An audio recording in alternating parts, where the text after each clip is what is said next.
Hormuz జలసంధి నుంచి భారత నౌకల్ని పంపించడానికి ఇరాన్ గ్రీన్ సిగ్నల్ ఇచ్చేసింది. ఇప్పటి వరకు భారతదేశానికి సంబంధించినటువంటి నౌకలను ఆపడం లేదని చెప్పి ఇరాన్ చెప్తోంది.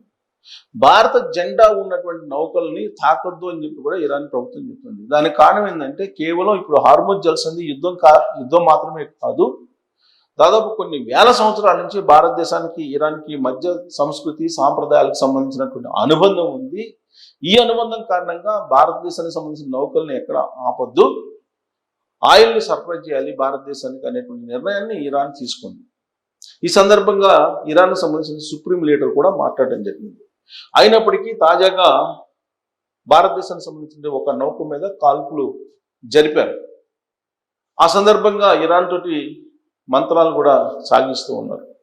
హార్ముజ్ జలసంధి నుంచి దాదాపుగా 20 లక్షల బ్యారెళ్లకు సంబంధించినటువంటి నౌక ఒకటి వస్తుంది భారతదేశానికి సంబంధించి. బట్ దాన్ని అడ్డుకునేటువంటి ప్రయత్నం హార్ముజ్లో చేశారు. మరి ఈ హార్ముజ్లో దాన్ని అడ్డుకునే ప్రయత్నం ఎవరు చేశారు? ఇరాన్ చేసిందా లేదంటే అమెరికా దళాలు చేసాయని అంటే, ఇరాన్ సుప్రీం లీడర్ ఏం చెప్తున్నారంటే భారతదేశానికి సంబంధించిన నౌకలు మేము ఆపము అని చెప్పి ఖరాఖండిగా చెప్పేస్తున్నారు. పైగా సంస్కృతి సాంప్రదాయాలు, రెండు దేశాల మధ్య ఉన్నటువంటి ద్వైపాక్షిక బంధాలు అలాగే అనుబంధాలు ఇవన్నిటిని కూడా ఆయన గుర్తు చేస్తున్నారు.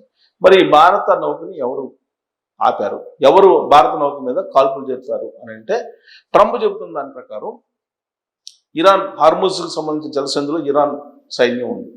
ఇరాన్కి సంబంధించినటువంటి సీ మైన్స్ని పెట్టి ఉన్నారు. ఇరాన్కి సంబంధించిన మరబోట్లలో ఉండేటువంటి సైన్యం నౌకల మీద కాల్పులు జరుగుతుంది.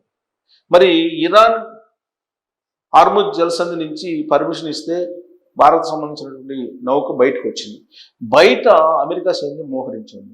మరి ఈ అమెరికా సైన్యమే భారత నౌక మీద కాల్పులు జరిపిందా అనేటువంటి అనుమానం కలుగుతుంది. అంతర్జాతీయ సమాజంలో కూడా ఇదే చర్చ జరుగుతుంది. అందుకే ప్రెస్ మీట్లో భారత నౌకల మీద కాల్పులు జరిపారు అని చెప్పి ట్రంప్ని ప్రశ్నిస్తే జర్నలిస్టులు, ఆయన ఆగ్రహం వ్యక్తం చేశారు.